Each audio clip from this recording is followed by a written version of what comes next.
General science पढ़ेंगे हम लोग। जनरल साइंस में हमें जो पढ़ना है बेसिकली वो क्या क्या पढ़ना होता है वो समझेंगे पहले। जनरल साइंस जब कहा जाता है तो सबसे पहले आप अपने दिमाग में रखना कि आपको स्पेशलाइज्ड साइंस पढ़ना ही नहीं है। बहुत सारे लोग परेशान हो जाते हैं कि सर हमें बहुत ज़्यादा स्पेशलाइजेशन चाहिए, नहीं चाहिए। सामान्य विज्ञान पढ़ना है, और सामान्य विज्ञान का मतलब वो होता है कि जो आपके दैनिक जीवन में प्रयोग हो रहा है डेली लाइफ में, that is called applied science ना। इसमें 3 कैटेगरी है, फिजिक्स, केमिस्ट्री, बायोलॉजी, आप जानते हैं। आज की जो क्लास हम लोग शुरू करने जा रहे हैं, जैसे फिजिक्स की क्लास होगी, भौतिकी की क्लास होगी। बहुत ही महत्वपूर्ण और खास बात क्या है कि बहुत ही कम टाइम में आपको ऐसा पढ़ाया जाएगा जो आपके एग्जाम में क्वेश्चन सीधे सीधे मिल जाएगा। Now question is that what is the physics, भौतिकी क्या है। यदि एक लाइन में डिफाइन किया जाए तो what is the physics and what is need to study the physics, why we are going to study about the physics. आप कहेंगे सर हमें तो नौकरी चाहिए, आप कहेंगे सर हमें तो नौकरी चाहिए, इसलिए हम क्या कर रहे हैं, फिजिक्स पढ़ रहे हैं। बट नौकरी मिल जाएगी, उसके बाद क्या करेंगे, सैलरी मिलेगी, सैलरी मिलेगी, आपको सामान खरीदेंगे, सेवा खरीदेंगे, आप उस पैसे को उठा करके बैंक में जमा कर देंगे। सामान या सेवा खरीदेंगे, इट मीन्स गुड्स या सर्विसेज को आप बाई करेंगे और कंज्यूम करेंगे, तो आपके देश में प्रोडक्शन बढ़ेगा, प्रोडक्शन बढ़ेगा तो देश का विकास होगा, डेवलपमेंट होगा। यही तो मतलब है। मतलब हमारी एक एक एक्टिविटी जिससे हम कोई इकोनॉमिक जनरेशन कर रहे हैं, कोई मॉनेटरी वैल्यू क्रिएट कर रहे हैं, वो हमारे देश के विकास में हेल्पफुल है। कैसे नो। तो किसी भी सब्जेक्ट को समझने पढ़ने का जो अल्टीमेट गोल है वो हमारे सोसाइटी का, हमारे नेशन का डेवलपमेंट करना और हमारी अपनी लाइफ को आसान बना देना, यही ऑब्जेक्टिव है। ठीक है, आज ऐसी चल रही है तो आपकी लाइफ को थोड़ा आसान बना दे रही है। इस तरह की लाइट्स हैं तो आपको आपकी स्टडी को आसान बना दे रही है। इस तरह के इंटरेक्टिव पैनल हैं, इंटरेक्टिव मार्कर्स हैं, ये सब आपकी स्टडी को आसान बना रहे हैं। And these all of because the physics, भौतिकी ने इनको दिया है। यस या नो। सो क्वेश्चन दैट कि what is the exact definition of physics. देखिए एक लाइन की बात है, आप लिखेंगे साथ में, physics is the study of, physics is the study of interaction between matter and energy. Physics is the study of interaction between matter and energy. Physics is the study of interaction between matter and energy. Now question is that कि sir matter क्या है। तो matter को हमने आपने बनाया है कि नेचर ने बनाया है, नेचर ने बनाया है। डीजल, पेट्रोल, कोयला, CNG, LNG, PNG, iron, gold, ये सब कुछ क्या है, वाटर, एयर, ये सब क्या है, मैटर है। मैटर की डिफिनेशन क्या कहती है, मैटर क्या है कि anything which occupies some space and that have some mass, यही है ना, हाँ या ना बताइएगा। तो इसके अंदर क्या होगा, नेसेसरली मास होगा। Getting my point. और हमने कहा कि ये एनर्जी के साथ किस तरह से इंटरेक्ट कर रहा है, this is the study of physics. इसी को हम ये भी कह सकते हैं कि physics is the study of natural phenomenon. क्या कह सकते हैं भाई, physics is the study of, बताइए, नेचुरल फिनोमेनन। बहुत अच्छा, वेरी गुड। ये बताएं मुझे कि नदियों में पानी है, नदियों के पानी को हम अपनी एनर्जी आवश्यकताओं को पूरा करने के लिए प्रयोग कर सकते हैं, डेफिनेटली कर सकते हैं। समंदर में लहरें उठती हैं, उन लहरों को हम अपनी एनर्जी आवश्यकताओं को पूरा करने के लिए प्रयोग कर सकते हैं। गेटिंग माय पॉइंट और नॉट। इसका मतलब ये क्लियर है कि interaction between matter and energy हमारा फिजिक्स है।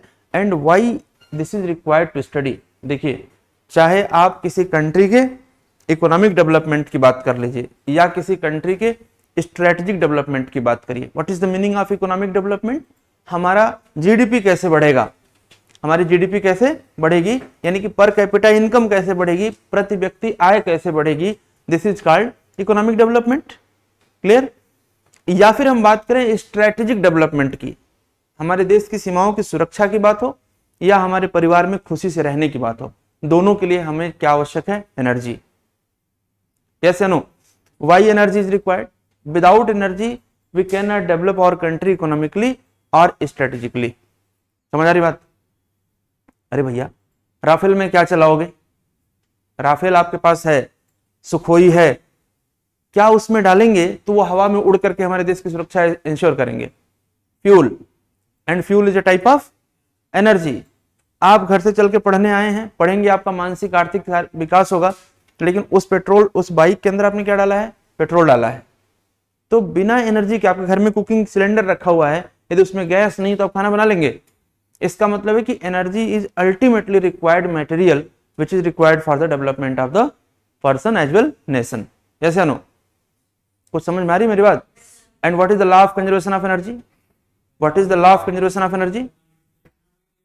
Energy can neither be created nor destroyed. Energy को it can convert from one form to another form. तो law of conservation of energy ये कह रहा है कि भैया ना तो एनर्जी को आप उत्पन्न कर सकते हैं और ना ही डिस्ट्रॉय कर सकते हैं, एक फॉर्म से दूसरे फॉर्म में बदल सकते हैं। क्लियर है ना इस पॉइंट पर आप लोग? Energy can neither be created not destroyed, it can convert from one form to another form. So now question is that कि फिर एनर्जी आई कहां से? कहां से आई एनर्जी? यूनिवर्स से। और यूनिवर्स में ऐसा क्या है जो एनर्जी में कन्वर्ट हो रहा है? तो कहा गया कि सर मैटर कन्वर्ट हो रहा है। क्या कन्वर्ट हो रहा है? मैटर। और उसी मैटर और एनर्जी के इंटरेक्शन को स्टडी करना, this is the basic responsibility of physics. ये बात मैं आपसे कह रहा हूं तो आपको शायद हो सकता है कि थोड़ा बिलीव ना हो रहा हो, बट यही बात अल्बर्ट आइंस्टीन ने अपने एक equation E is equal to MC square से दुनिया को समझाने की कोशिश की, किया कि नहीं किया? What is the E is equal to MC square? E is equal to MC square ये बता रहा है कि यदि कोई यहां पर एनर्जी है तो this is just because of the mass. किसके कारण है भैया? मास के कारण। And what is the C? This is speed of light. इतनी बातें तो समझ में आ रही होंगी? You should write simultaneously. If you want, you will get this particular PDF also. But यदि आप लिखते रहेंगे तो that is more beneficial for you. अच्छा, यहाँ पर मैं बोर्ड पर एक वैल्यू लिख रहा हूँ, वो वैल्यू आप बताइएगा कि स्पीड ऑफ लाइट जो है, प्रकाश की चाल वायु में, एयर में, मैं जो वैल्यू लिख रहा हूँ ये वैल्यू गलत है या सही है, बस इतना बताइएगा। और यदि गलत है तो क्या गलत है इसमें ये भी बताइएगा मुझे। स्पीड ऑफ लाइट,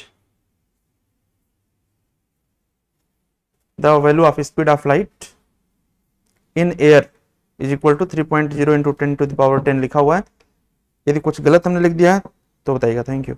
हाँ, कितने लोगों को ये सही लग रहा है? Please raise your hand. Anyone please? Yes mister Beho, बताएं प्लीज। सही लग रहा है? किसी को गलत भी लग रहा है? एनीवन? यस, क्या गलत लग रहा है? 10 to the power 8 होना चाहिए। बहुत बढ़िया। देखिए mister Sant and all of you, life में ना एक चीज बड़ा संभाल के रखना, वो है इमोशन। चाहे एग्जामिनेशन हॉल हो या आपके लाइफ है, इमोशनल नहीं होना है। Here you are getting actually emotional. बचपन से क्या पढ़ते आ रहे हैं? मीटर पर सेकेंड, और हमने क्या लिख दिया? सेंटीमीटर पर सेकेंड। तो आपको लगा कि वो गलत लिख दिया गया। नहीं सर, गलत नहीं लिखा गया, बिल्कुल सही लिखा गया है। सेंटीमीटर में होगा तो 10 to the power 10 हो जाएगा, और मीटर में होगा तो 10 to the power 8 हो जाएगा। क्यों हो जाएगा? क्योंकि 1 metre is equal to 100 centimetre, that is 10 to the power 2 बढ़ जाएगा वो। समझे कि नहीं आप? ठीक है, आइए मुद्दे पर। यहां पर क्वेश्चन आपसे पूछा जाएगा कि सर अल्बर्ट आइंस्टीन ने पूरी दुनिया को समझाया is equal to MC square, तो क्वेश्चन ये उठता है कि इन्होंने क्या इसके लिए कोई एक्सपेरिमेंट किया था? तो इन्होंने एक थियरी पूरी डेवलप करी थी, जिस थियरी का नाम है theory of relativity. Theory of relativity को हिंदी में कहते हैं सापेक्षता का सिद्धांत। इस सापेक्षता के सिद्धांत से अल्बर्ट आइंस्टीन ने पूरी दुनिया को समझाया कि E is equal to MC square. ठीक है जी। क्वेश्चन पूछा जाएगा कि आप एग्जाम में क्वेश्चन पूछा जाएगा कि E is equal to MC square Albert Einstein की किस थियरी से डिराइव हुआ है? आप आंसर करेंगे थियरी ऑफ रिलेटिविटी। कोई कंफ्यूजन? क्वेश्चन उठ गया। क्वेश्चन ये उठा कि अल्बर्ट आइंस्टीन को नोबेल प्राइज किसके लिए दिया गया? Let me draft the question, you should right also. Please लिखिएगा सवाल। क्वेश्चन पूछा जा रहा है आपसे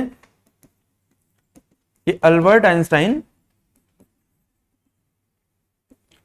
got the Nobel Prize for, और क्वेश्चन मार्क लगा दिया गया। किसके लिए मिला इनको? 4 ऑप्शन आपको दिया जा रहा है। पहला ऑप्शन दिया जा रहा है E is equal to MC square, दूसरा ऑप्शन दिया जा रहा है थियरी ऑफ रिलेटिविटी, रिलेटिविटी, सापेक्षता का सिद्धांत।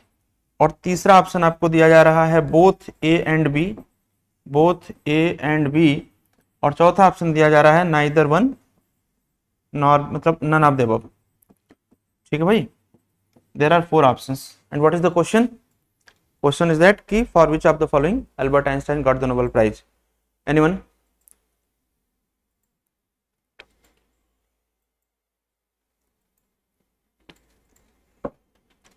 हाँ बताइए। चलिए मैं बताता हूं। बड़ी पॉपुलर थियरी थी, बड़ी पॉपुलर थियरी थी, लेकिन इस थियरी पर एक क्वेश्चन उठ गया। क्वेश्चन ये उठा कि सर ये बताइए, ये बात तो बिल्कुल ठीक है, आप कह रहे हैं कि E is equal to M C square, energy तभी आएगी जब मास होगा। एक बार सोच के देखो, आप लोग सोच के देखो, लकड़ी, कोयला, डीजल, गैस, पेट्रोलियम, कुछ भी आप, सीएनजी, एलएनजी, पीएनजी, हाइड्रोजन, कोई भी चीज आप जिससे एनर्जी आप प्राप्त कर रहे हैं, that is a type of matter. आया ना? कोई ऐसा एनर्जी सोर्स बताइए जिसमें मैटर ना हो, मास ना हो, फिर भी उससे हमें एनर्जी मिल रही हो। एनीवन? लाइट। बहुत बढ़िया, किसने बताया ये? हाथ उठाइए। Right, good. यही बात आइंस्टीन से कही गई कि सर ये बताइए कि जो सोलर रेडिएशन है, जो सनलाइट है, सनलाइट तो ऐसे अर्थ पर आ रही है, और क्या इस लाइट वेव में एनर्जी है कि नहीं है? तो आपको पता होना चाहिए कि wave always carries energy only. तरंगें क्या लेकर के चलती हैं? एनर्जी को। और यदि सनलाइट में एनर्जी नहीं होती तो क्या फोटोसिंथेसिस होता? और यदि फोटोसिंथेसिस नहीं होता तो पेड़ पौधे नहीं होते, पेड़ पौधे होते नहीं तो हम आप भी नहीं होते, आइंस्टीन साहब भी नहीं होते, है ना?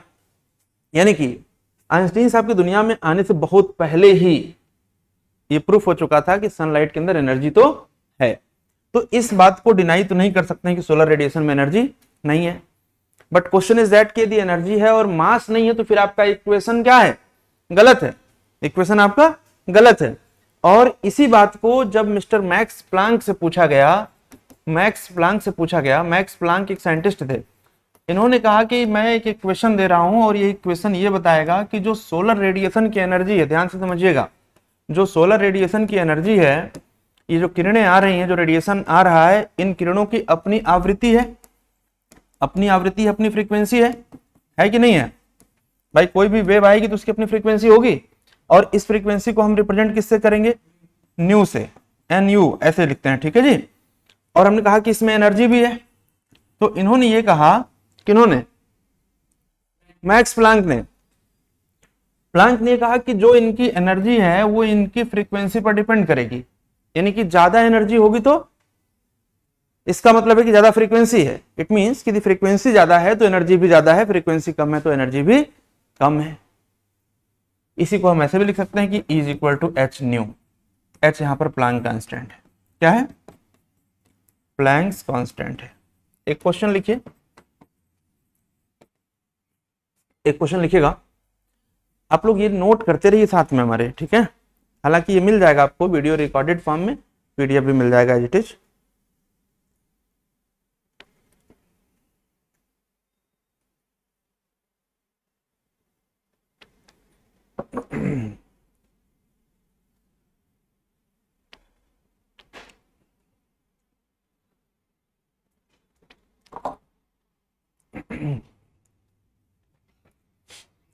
कभी कभी मैंने नोटिस किया है एक चीज,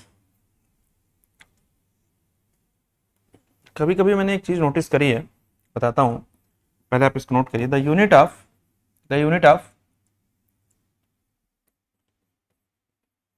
Planck constant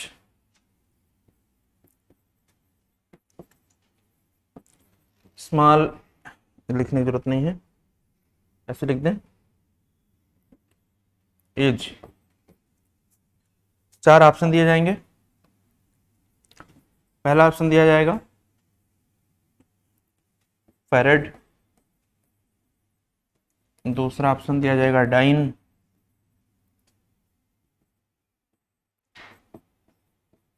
joule per Ghulam,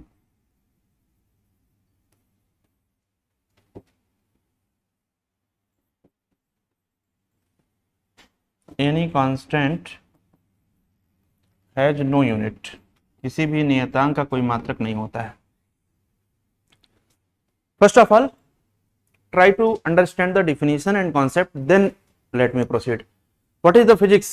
Physics is the study of interaction between matter and energy. According to Albert Einstein, E is equal to mc square. The core source of energy is mass. If there is no mass, there will be no energy, right? Max Planck derived an equation that is known as E is equal to h nu, where nu is frequency of the radiation, which represents if frequency is higher, then energy will also higher. Right तो अब एक contradiction उत्पन्न हो रहा है। Contradiction कैसा उत्पन्न हो रहा है कि साहब यदि बिना मास के भी एनर्जी है तो फिर आपने जो is equal to MC square दुनिया को दिया है वो बेकार है, इनवैलिड है। Yes no? या तो आप प्रूफ करिए कि सोलर रेडिएशन में मास है। आप आइंस्टीन के सामने जो चुनौती है वो समझ पा रहे हैं क्या है? नहीं समझ पा रहे हैं तो देखिए आइंस्टीन क्या कह रहे हैं कि यदि मास होगा तभी एनर्जी होगी, और प्लैंक क्या कह रहे हैं? Energy depends on frequency. तो या तो इस सोलर रेडिएशन में बताओ कि मास है, तब तो हम लोग मानेंगे कि is equal to MC square validate है, अदरवाइज ये बकवास है। अब आप बताइए, दुनिया का इतना बड़ा वैज्ञानिक, दुनिया का इतना बड़ा वैज्ञानिक, आपको लगता है कि इतनी आसानी से अपनी हार मान लेगा? आज की डेट में is equal to MC square validate है या नहीं है? है ना? फ्रांस, जर्मनी, जापान, इंडिया, किसी भी दुनिया के देश में is equal to MC square पढ़ाया जाता है और आप समझते हैं, ठीक है? तो क्वेश्चन इज दैट कि फिर आइंस्टीन ने क्या किया होगा। यहां पर हमने क्वेश्चन आपको दिया था, यहां पर इसमें आंसर आपको नहीं बताया था मुझे। एक लोग बता रहे हैं कि नन ऑफ द अबव होगा, चलिए मार्क कर लेते हैं। फिर इसी के साथ क्वेश्चन ये उठता है कि आखिर सर किसके लिए मिला? फिर यदि यहाँ पर none of the above answer है तो फिर किसके लिए मिला? बताते हैं किसके लिए मिला। यहां पर आंसर बताइए। इनमें से कोई नहीं तो कोई विकल्प है नहीं है? भैया पहले तो ये बताओ, आप सभी लोग क्वेश्चन समझ पा रहे हैं ना? क्या पूछा गया है कि is equal to H nu हो गया।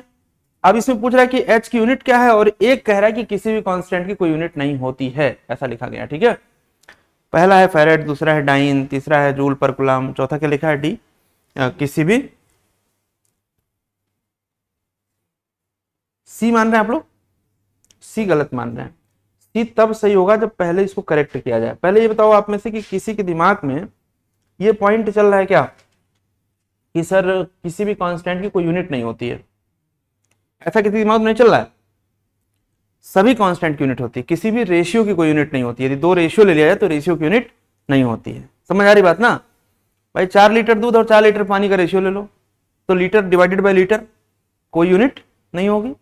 लेकिन यहां पर इसकी यूनिट होगी। क्या हो जाएगी देखिए जरा। यदि इसी को हम लोग ऐसे लिख लें कि H इज इक्वल टू क्या हो जाएगा? E अपॉन न्यू, और E क्या है? एनर्जी। एनर्जी की यूनिट क्या होती है? जूल, और फ्रीक्वेंसी की यूनिट होती है 1 अपॉन सेकेंड। तो जूल अपॉन 1 अपॉन सेकेंड होगा, इसको हम लिख सकते हैं जूल सेकेंड। क्या लिख सकते हैं? यानी कि इससे पहले जो ऑप्शन फ्रेम किए थे उसमें कोई आंसर सही नहीं था। बात समझ रहे हैं ना? ठीक है, अब इसमें आंसर क्या सही है? सी वाला। कोई कंफ्यूजन तो नहीं हो रहा है? आइंस्टीन के सामने एक चुनौती है। आइंस्टीन के सामने चुनौती यह है कि या तो आप प्रूफ करिए कि E is equal to MC square सही है, और या तो मतलब सही है तो इसका मतलब है कि सनलाइट में क्या है? मास है, और नहीं तो मान लीजिए कि is equal to MC square बेकार है, इक्वेशन ही सही नहीं हो। ठीक, आइंस्टीन ने कहा कि हम इसे प्रूफ करते हैं। क्या प्रूफ करते हैं देखिए, नोट कर लिया आप लोगों ने?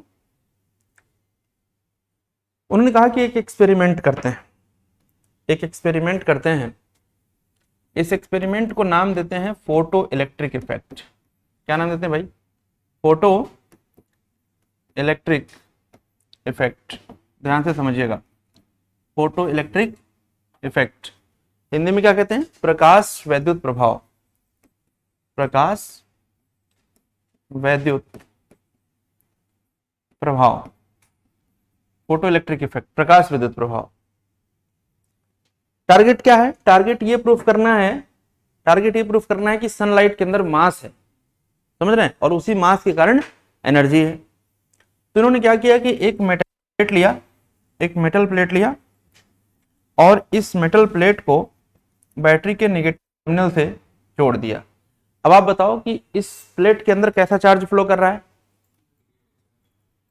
और इलेक्ट्रॉन के अंदर कैसा चार्ज होता है, समझिएगा। यहां से सोलर रेडिएशन इस प्लेट पर फॉल डाउन कराया जाएगा। तो जब सूर्य की किरण इस प्लेट पर आकर के स्ट्राइक कर रही हैं तो इनको ऑब्जर्व करने के लिए एक डिटेक्टर लगाया गया। यहां पर ये डिटेक्टर था। डिटेक्ट करने का मतलब होता है किसी चीज की सूचना प्राप्त करना, डिटेक्टर। प्रैक्टिकली ये देखा गया कि जब हाई एनर्जी की किरणें आकर के इस पर्टिकुलर प्लेट पर स्ट्राइक करती हैं, टकराती हैं, तो यहां से छोटे छोटे कण, मेरी बात को समझने की कोशिश करना, छोटे छोटे पार्टिकल्स, छोटे पार्टिकल्स इस प्लेट से दूर हट रहे हैं और इस पॉजिटिव डिटेक्टर की तरफ आगे बढ़ रहे हैं। आई रिपीट, छोटे छोटे पार्टिकल्स सनलाइट के स्ट्राइक होने के बाद यहां से निकल करके और इस डिटेक्टर की तरफ आगे बढ़ रहे हैं। ठीक है, छोटे छोटे पार्टिकल्स, बोलते रहिए थोड़ा हमारे साथ, छोटे छोटे कण, है ना। और हमने कहा कि ये नेगेटिव प्लेट से दूर हट रहे हैं, नेगेटिव प्लेट से दूर हट रहे हैं। It means the nature of these particle is positive और नेगेटिव। नेगेटिव क्यों? क्योंकि same charge repel to each other, same charge repel to each other. तो ये तो समझ में आ रहा है कि कुछ ऐसे पार्टिकल्स हैं जो नेगेटिव इन नेचर हैं, नेगेटिव इन नेचर हैं, और ये दूर हट रहे हैं इस प्लेट से, और ये लाइट की वजह से हो रहा है। तो लाइट को ही हम क्या कहते हैं? फोटो। और फोटो के साथ ही हमने क्या जोड़ दिया? इनको हमने नाम दिया फोटो इलेक्ट्रॉन्स। ठीक है, आगे चल करके यही क्या कहलाए? फोटॉन्स। और ये प्रूफ हो गया कि इन्हीं फोटॉन्स के कारण, फोटॉन्स क्या थे? पार्टिकल। क्या थे भाई?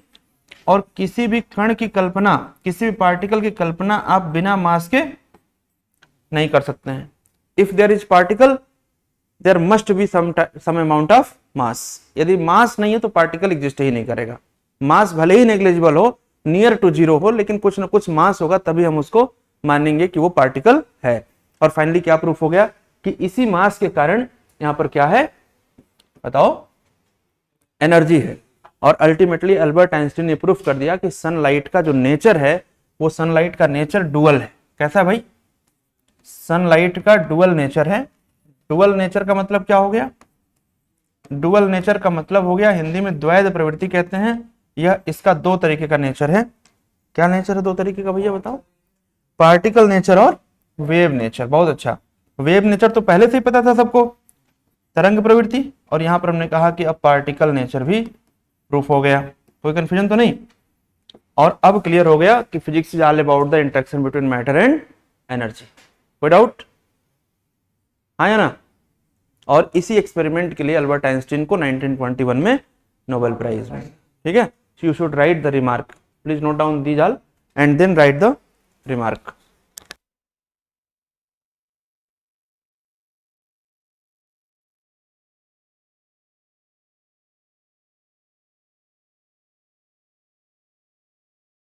रिमार्क लिखिए, Albert Einstein got the Nobel Prize. Albert Einstein got the Nobel Prize for photoelectric effect in the year 1921. In the year 1921 Albert Einstein को नोबेल पुरस्कार 1921 में दिया गया। He received the prize in 1922। कभी कभी ये भी पूछ देता है, हालांकि अंडरस्टूड है, अनाउंसमेंट हो जाता है नवंबर दिसंबर में, रिसीविंग होती है, उसके बाद तो ईयर बदल जाता है। ठीक है, तो अल्बर्ट आइंस्टीन को कब मिला? कब मिला बताओ? ठीक है, good. It was all about the introduction of the physics की व्हाट इज फिजिक्स। ठीक है जी, अभी बात आपको समझ में आ रही है ना? अच्छा, मैं आपको इसका एक उदाहरण देकर समझाता हूं। मैं आप लोगों से ये पूछना चाहता हूं, मैं दुनिया के 4 मुल्कों का नाम लेता हूं, यूएसए, बांग्लादेश, पाकिस्तान, अफगानिस्तान। इन 4 देशों में सबसे अच्छा standard of life, living standard किस देश का है? यूएसए का। क्या ऐसा आप देख रहे हैं उनके स्टैंडर्ड ऑफ लाइफ में जो आपको अच्छा लग रहा है? मतलब जो अच्छा बाकियों से अलग कर रहा है? साइंस नहीं, लाइफ की बात करें, डेली लाइफ की, क्या ऐसा उनके पास है जो पाकिस्तान, बांग्लादेश और अफगानिस्तान के नागरिकों के पास तुलनात्मक दृष्टि से नहीं है? भौतिक वस्तुओं जैसे जैसे जैसे एसी, कार, बंगला, है ना। Resources and all type of resources basically depend on the energy. आपके घर के साथ सारे कोनों में एसी लगा दिया, आपका स्टैंडर्ड ऑफ लिविंग तो बढ़ा, लेकिन सब मिलकर के क्या कंज्यूम कर रहे हैं? एनर्जी। किसी के घर में एक फैन नहीं है और किसी घर में सारे कमरों में एसी लगी है, तो दोनों की स्टैंडर्ड ऑफ लाइफ में डिफरेंस है, but all the ACs are consuming basically energy. किसी के पास साइकिल है और किसी घर में मर्सिडीज है, तो मर्सिडीज का इंजन साइकिल की तुलना में बहुत ज्यादा फ्यूल कंज्यूम कर रहा है। एंड सपोज दैट किसी के पास चार्टर्ड प्लेन है, तो वो और ज्यादा एनर्जी कंज्यूम कर रहा है। लेकिन जैसे जैसे हम शिफ्ट कर रहे हैं, जिसके पास चार्टर्ड प्लेन है, कहा जा रहा है को बहुत बड़ा डेवलप्ड पर्सन है, बहुत बड़ा आदमी है ना। यस या नो? इट मीन्स कि किसी कंट्री के लाइफ को, किसी कंट्री के वैल्यू को, किसी कंट्री के ओवरऑल को हम बहुत बड़ा मैग्नीफाई करना चाहते हैं, तो क्या जरूरत पड़ेगी? एनर्जी की। और एनर्जी क्रिएट नहीं की जा सकती है। Energy can convert from one form to another form, and the basic source of energy is matter, and matter basically mass पर डिपेंड होता है। इतनी बातें क्लियर हैं? It was the introduction of physics. Now what is the syllabus? Syllabus क्या है?